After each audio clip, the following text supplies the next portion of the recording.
Let's talk about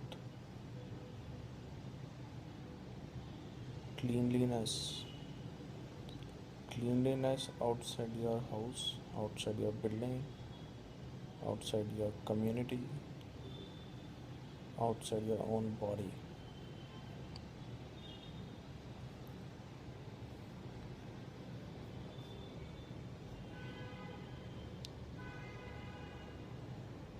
In Hyderabad,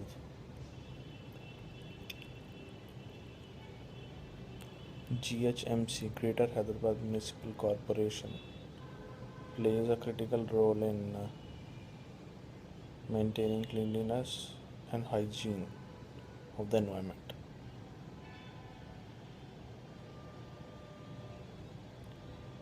In last 3 months, I have posted around 30 or so complaints, maybe more than that. On some occasions, results have been fruitful, but my understanding still has been that there is a lot which goes on beyond what I can see on internet, which requires more effort and certainly more strength and power.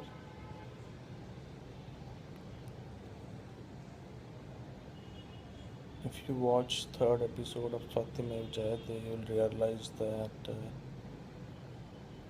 in India, like every other thing, including education, even garbage dumping is a business.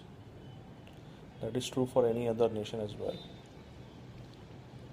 But what is unfortunate is that this dumping can be used to generate revenue, which can go back to the people who are involved in GHMC itself. There are companies which can do so, and they are interested in cleaning the garbage and thus provide employment. I don't know whether this is true for Hyderabad or not, but there are cities in Andhra Pradesh or maybe Telangana where people have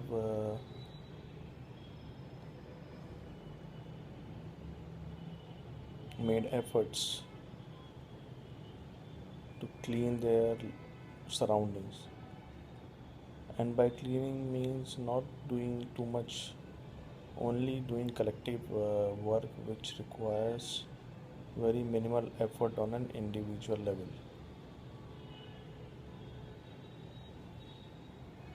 Currently, the way I see things in Hyderabad, the major source of pollution comes from food, certainly food that we eat, and traffic.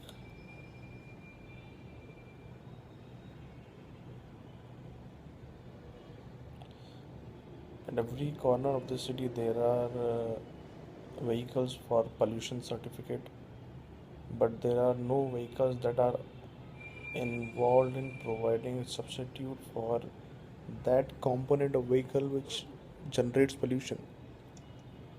So I think more than just the certificate providing vehicle, there is a need for a mechanic to be there who can replace that air filter, and reduce pollution in the vehicle, thus control overall pollution.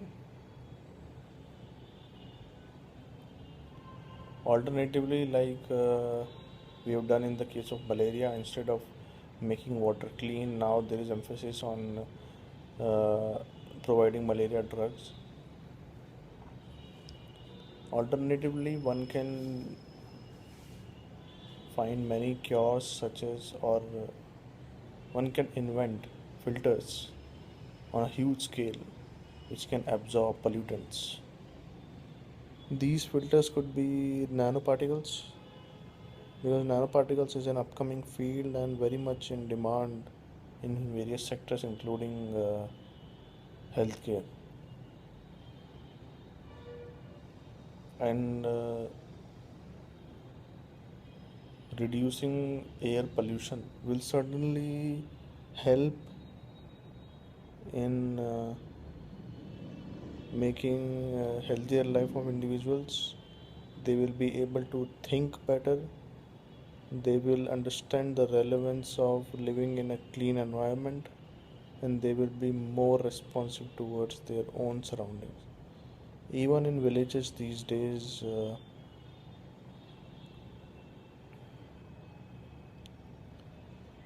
pollution is on a higher scale. But that pollution is not because of vehicles, but because of usage of genetically modified crops or burning crops on a wrong occasion. Anyhow, burning is creating smog in the environment that is certainly cancerous in nature. So overall, everything that relates to the cleanliness of the city has to do with the annual fatality rate. Depending on how many people die because of pollution, because of unhygienic environment,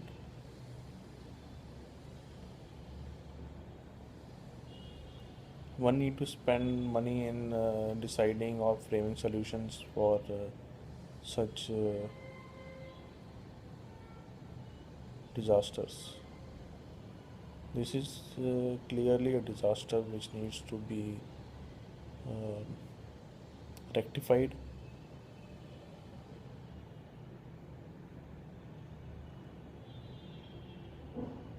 And certainly having chemical plants. This is a digression from the topic of pollution. Having chemical plants for treatment of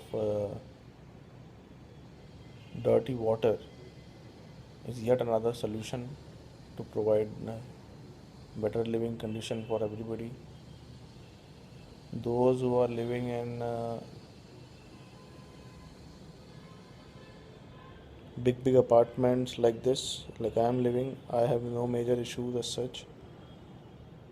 But what about those who are living in unhygienic environment?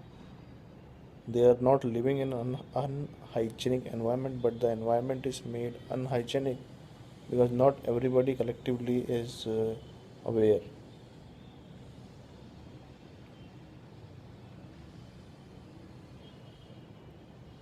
To cut the story here, I will end my short talk with saying that at an individual level, it is our responsibility to at least be aware of the municipality work and at least make them aware that they are responsible part of the city and tell them that we are with you and you are with us, and any work that is being done by you doesn't go unnoticed. Thank you.